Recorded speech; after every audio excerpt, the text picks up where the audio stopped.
We're talking about money and how money flows Yeah. and how the closed spaces of money. And what I wanted for us to think about or to explore is really about just how the system sets this up, right? And okay, we always talk about the system and it's like this invisible people. Yeah. But really what I wanted to find out is, I mean, your reflections on why is it structured this way, Yeah. you think? And maybe we could also think about if we were to look different, how would it look? Because Yeah. that's the other thing we don't do. We always talk about what are the recommendations and what are the solutions, but how could this actually look? How could we Yeah. paint a picture of a sector that looks different in whichever way, I guess. Yeah, I mean, it's always a great, I think we don't talk about, at least like in the research sector, we don't talk about critical research, at least money enough, right? Because we can't really expect, money is a very powerful thing. It is. Right? Funding and resource. Because, you know, in the UN, the country, the state, member state that gives the most amount of funding gets to decide, you know, how many people gets hired from their country. And, you know, in the UN system, member states can pay to have JPO, junior professional positions, right? Like, so if you're a JPO, it's like a national system from your own country. And the countries that can afford to pay for like a big number of these positions are well-off countries, United States, European countries. I mean, I think China pays for quite a number of them, but may not particularly in the development sector, but more in like FAO. I mean, that's the closest to development, right? So then it becomes really clear that I think the sector's racial or colonial issue is not something that it can solve itself, because it's sort of a product of it. Because you can't really accept a sector that relies on a specific source of funding to change, right? You know, so I mean, the easy answer is, oh, let's have non-traditional donors, right? You know, let's envision a day where Kenya sends a lot of money. Let's say, for example, For instance. right? There's a way to think that way, or to think that, oh, you know, WFP is significantly American, right? Like biggest funding source is United States. So what would, that's because that's always like the most disruptive kind of thinking, is like, what if when WFP is mainly funded by Mozambique, right? And it's and how that would look, and how we could get there. But that is way beyond not only my research, but I think also a lot of the expertise of people working in the sector, right? It's a lot more of a global political question. And similarly, I think finding different sources of money would be very effective, actually. You know, we had, when I was working, you know, there were some interesting, so there's different kinds of funding models that, you know, we tend to think that the only way that we could get money, right, is to apply for these tenders, where like call for proposals from the USAID, from FCDO. When I was working in the sector, it was still DFID, right? And all that. And the UN follow their rules and send in a proposal. Yeah. And but over the years, sort of working and doing this research too, there are different ways that people would get money. There were things would happen. There are so some of my colleagues in the Netherlands, they study sort of citizen-led grassroots initiatives where, you know, the Netherlands is really known for it, where they would give their citizens like small amounts of money for grassroots initiatives. And and these very grassroots Dutch organizations will really do one thing, and for one community in another part of the world, for like 10 years. Whoa. and it's like little streams of funding. It's not big, and it's really one community, but they're around for a long time, right? And Canadian money, some do it too, not too much. And also in Bangladesh, I mean, for example, there are organizations that are national Bangladeshi organizations, and what they will do is some of these organizations actually entirely do not sustain on traditional funding models. Like they don't have USAID money. Like they don't take it. They don't want to because it's a lot of work for them, right? And they don't want to take the UN. I mean, I was interviewing one of them, and they would say, Junru, like it doesn't make sense for us to take USAID money because they follow the budget by the taka, and I think the Bangladeshi taka and shilling is very similar. I'm telling you, it's crazy. I did an USAID project, and it was just not a good experience at all. The budget they like pick by the cent. Receipts, and they count numbers. It's so stressful. Right. So for them, it's like, oh, it's accountability. But I think there's a good middle ground to it. Like you can't really like just spend whatever you want, but there is a middle ground to it.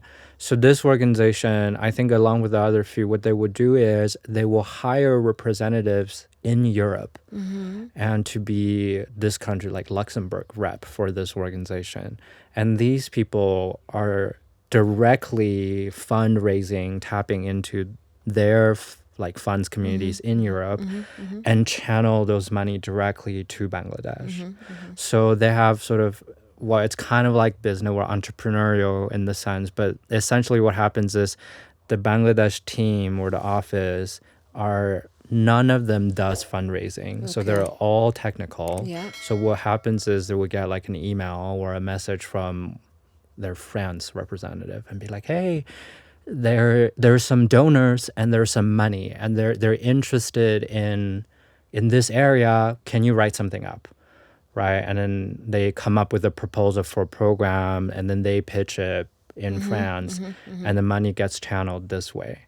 So you sort of have this kind of like more privatized. It's because these reps in Europe, they tap into different kinds of funding, private, public, and then they get all merged into sort of like a central funding and channeled back to Bangladesh.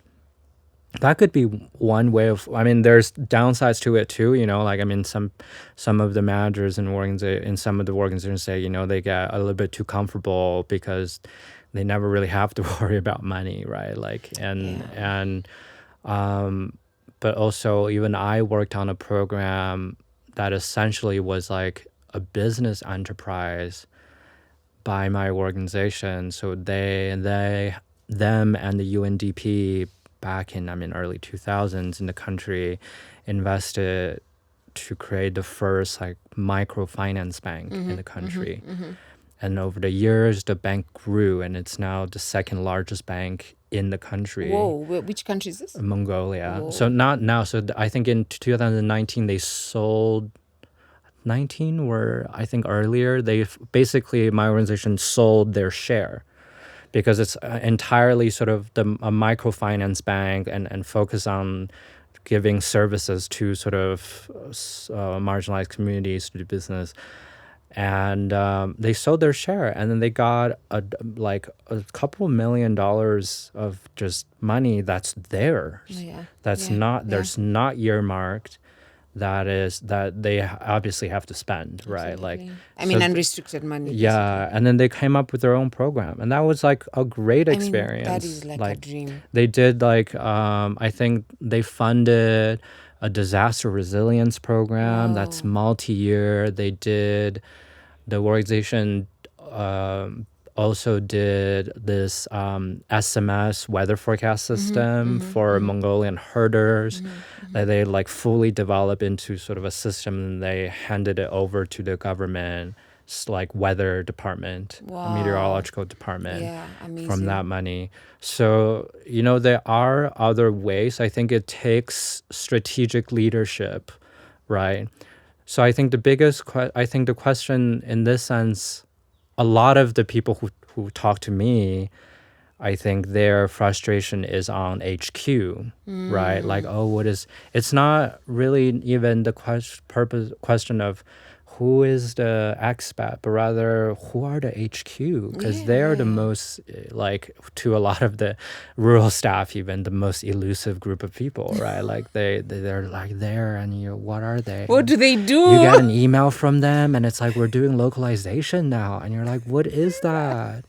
Right? Like, oh, what's decolonization? What is that? Right? Like, and So for me, the question was always Yeah. like, what do they do? What do they right, do? like And because all the work is happening. because they take a huge cut from the funding too. I think you were telling me your old organization, they take a cut, and then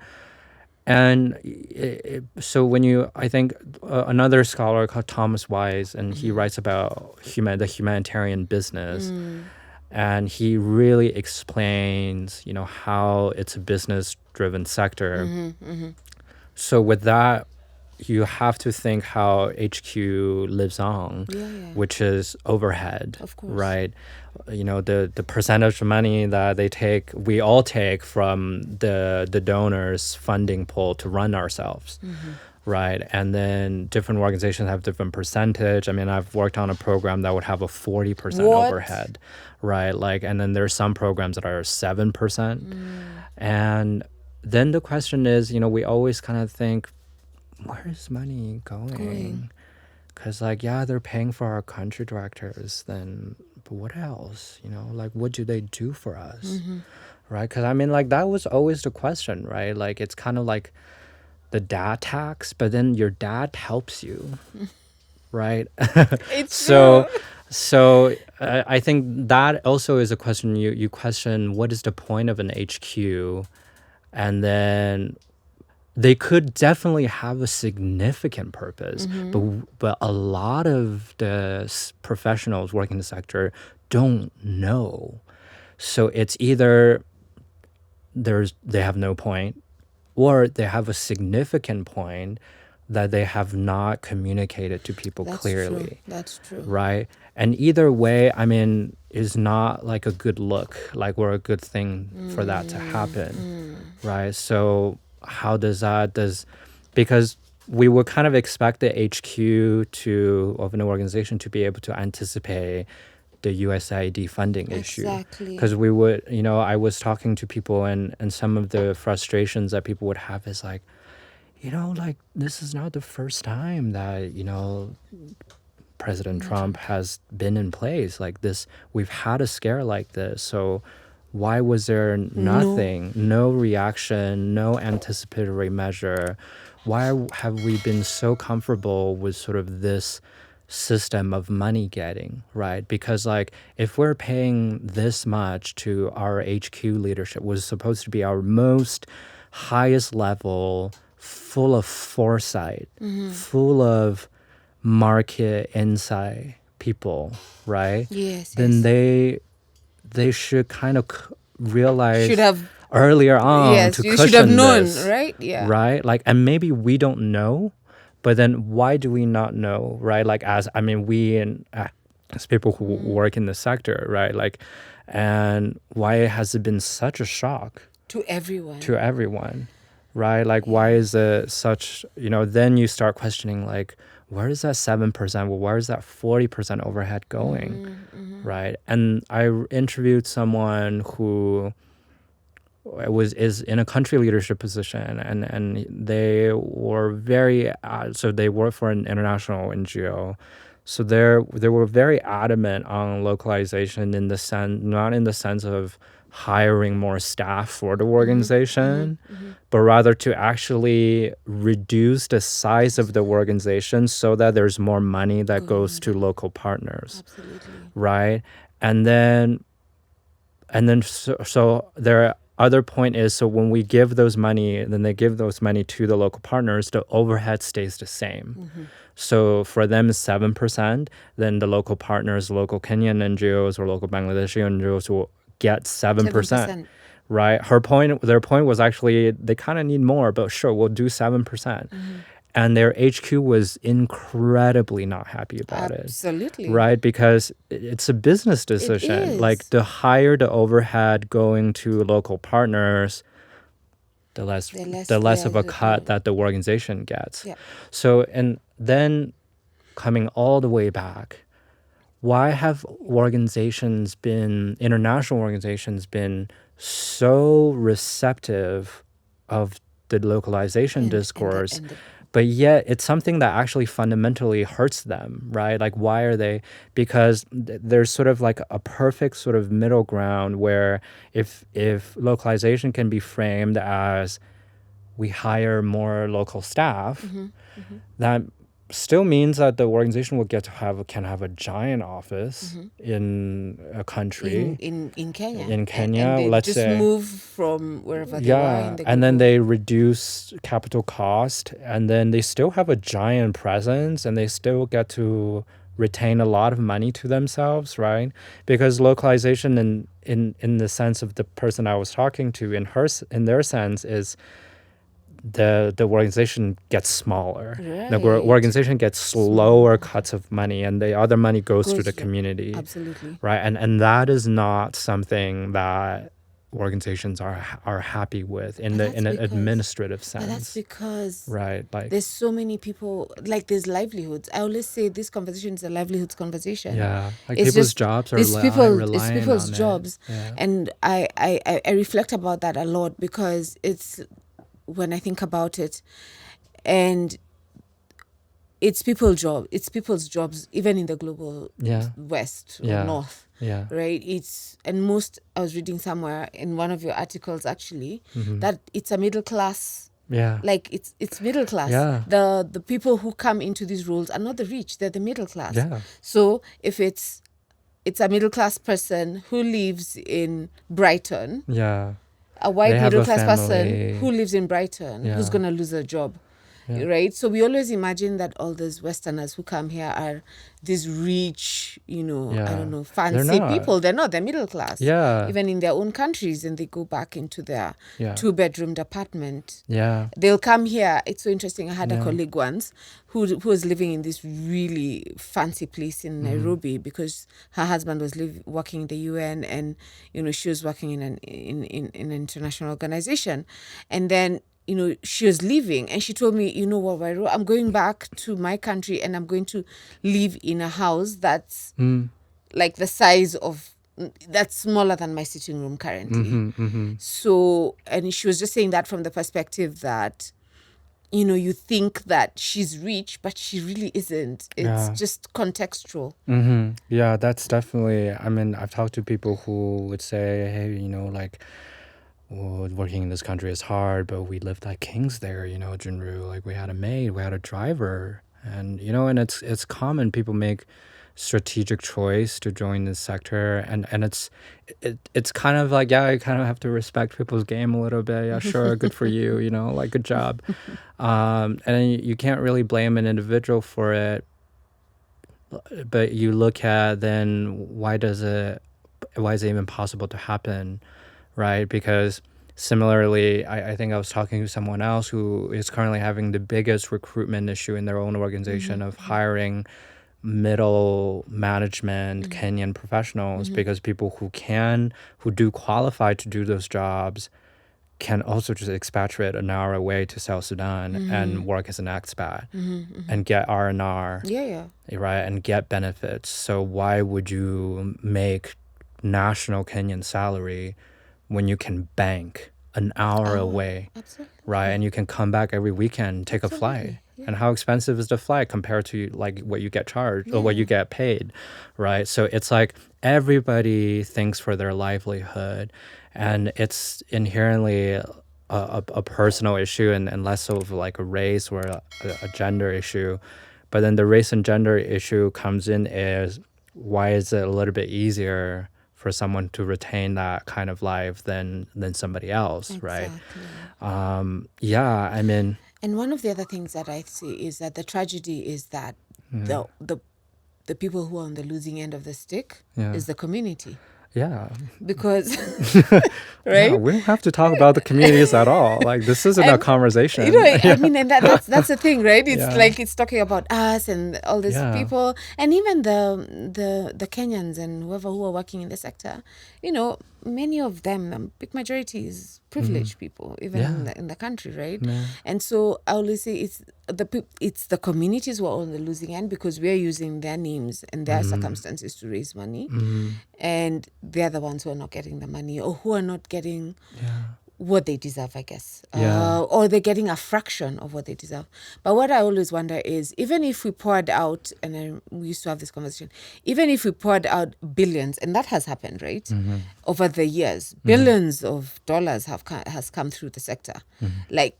But is the change that we see, the development change, actually commensurate to the amount of money that we've poured in? Yeah. And that's for me the big question, because then we're sustaining a system. We're sustaining a system that's actually not delivering results, the results that we promised that they're going to do. And we're just talking about log frames and theories of change. And it's like we're saying we're creating change, but the pockets of change are so small. And it's like you're investing $1 million and the change that you're getting is like, and what I say is, how do we then reimagine the sector? How do we think about this if, I don't know, if we had teleporting machines and we went into the future, 50 years in a system that works? What I mean, like, maybe even for you, like the reflections that you have, like an actual working system. What would that look like for you? I genuinely, that's just the reason I quit. Yeah. So I don't You don't have to. I don't have I think it became so unimaginable for me, right? It's so hard to, when I was working, I would either start a program and never get to see it finish, or I would finish up a program that I've never started. So that's sort of the gig, right?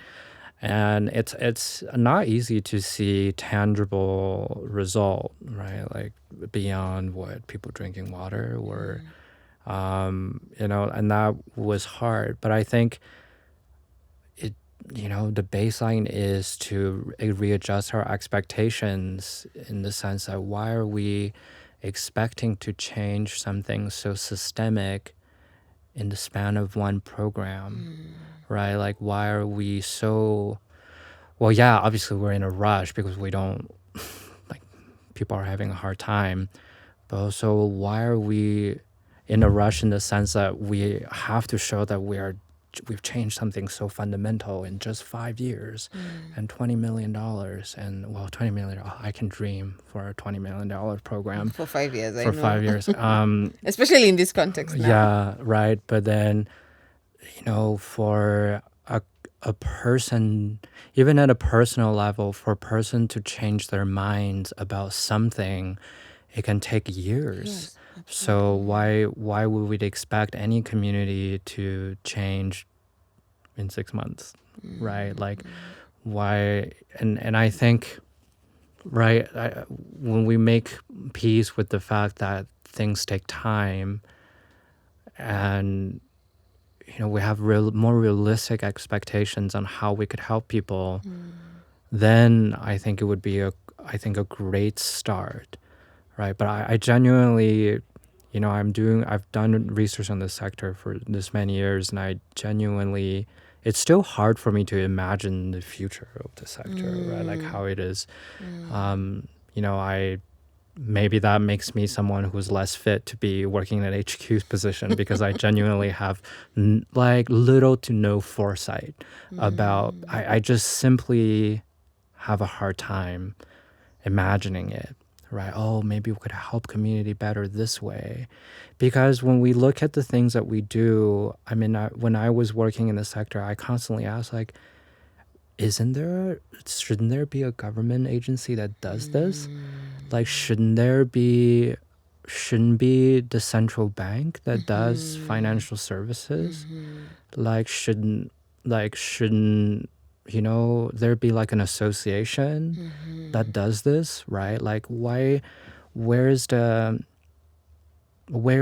these, right? Why are we always here, right? And now but- you've gotten it. Yeah, I Yeah. have, I have no No. idea. Right? I mean, Yeah. thinking about USAID's money going away, I mean, I have friends who would tell me that HIV/AIDS clinics would just close overnight. And then people who are on like HIV meds, meds, like would right, show up to the clinic and it's not there anymore. And then, I mean, HIV is not like, oh, you stop taking the meds and you're still going to be fine. No, it's going to become drug resistant. Like it's going to get worse, right? So, and it's going to like, so who is going to come and fill this hole? In a sense, USAID leaving can be a bittersweet story in the way that maybe people's community themselves will finally step up and vouch for themselves, right? And find other ways. Because why is it? How do I say it? The NGO like CARE, Save the Children, Oxfam. It's so surprising that when you come to Africa, where you go to South Asia, where you go to like Middle East, people know who they are. Like people growing up, they're like, "Oh yeah, CARE, I know."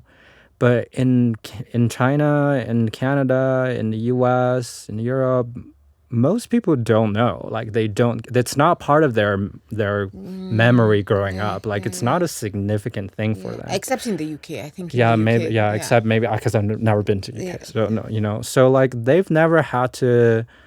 If someone with HIV needs treatment, they will go to a pharmacist, right? Like, and then their social insurance will cover for it, right? So why in here, well, here in like anywhere like else that we operate, that this person has to come to a clinic that runs on 6 month, 1 year funding, right? That is maybe not always going to be here to receive affordable health care, life-saving, right? So medication. So we're sort of like, so that's how I felt, right? Like I'm happy that we can facilitate this kind of help, like the organization, but also concerned that what's going to happen when we can't be here anymore, right? And I think the future is like the sector does not existing at all, right? But gosh, we can kind of dream, right? And I will be kind of out of a job either because I do research about the sector. So where I'm gonna go, right? And just to be really honest, right? Because we have to be very frank with the way that we think about things. But yeah, I think one thing about in the short term is national partners and NGOs, at least I'm not like an authority on this discussion, but it's just hearing from what Kenyan professionals told me or from other countries, people working in their own countries, national NGO sector has told me that overwhelmingly they prefer working for an international agency because the pay is better, the work environment is better. Like people would love to work for the UN because that's like holy grail, right? And then every single Kenyan female professional that I have talked to so far, like in the short amount of time that I'm here, all of them have worked for a national NGO in some capacity. Because I think I'm assuming that that's how it kind of works. Or you start at a national NGO, you then go into an international one, and maybe hopefully the UN. Every single one of them, well, not every single, but I would say like 95% have either experienced or heard a close encounter of sexual exploitation and abuse by a male superior, right? Like, and the number, like the percentage of it is crazy high when it's so the topic is getting brought up so frequently. I have someone who said, Junru, I don't understand why we're so terrible to each other, and I don't know what it means, but it's something like kind of. It's like cold water on your face, right? Because you're made, because ideally the local partners are the ones taking over, and then eventually they will disappear too, right? Because they are eventually, in the ideal world, no NGO needs to exist, right? And so there are these complexities. I think we also have to be very honest about ourselves about is how much of it is we can do better ourselves, Absolutely. and how much of it is because of external issues, Yeah. right? Like then when you have a really honest conversation with yourself even, then I think it would be, and when everybody's comfortable with this conversation, then we can actually get it moving about things. Yeah. And right? why I said that you really touched on it is, I think, the issue of why are we doing things that government should be doing in the first place. Yeah. Right. And actually evaluating what is the real role of a not-for-profit or an NGO. Yeah. Right, in a space, what is the real role of an NGO? Yeah. If there's a government that is working, that is delivering services, healthcare, education, water and sanitation, and all that, basic, services, what really is the role of an NGO? And I think that for me is really, when I look into the future and I imagine a better world, is that, in most countries, I guess most functioning countries, even in Kenya, we pay taxes. Yeah. And the reason, and there's a social contract, right? There's a social contract between myself and the government, and I pay taxes to the government. Why do I pay taxes? Because I expect services. Yeah. Right? Yeah. So the thing is, if that system is broken, then of course because what do they say? Abhors a vacuum. Something like that. Yes. Like a institutional vacuum. So if there's a vacuum, there's something that will fill that in, and I feel that that's what NGOs did. They came in to fill in a vacuum that was left by dysfunctional governments. And the tragedy is then, we'll pay taxes, no services or substandard services will be delivered. And yet, then we'll have this people who come and save you from yourselves. And then, we get into the system, then it's a livelihood and it goes on. And then we're terrible to each other because we're human and we want to get ahead, and we are under so much stress because you're implementing change in 1 year, 6 months. Exactly. Right. In harsh conditions. Right. Yeah.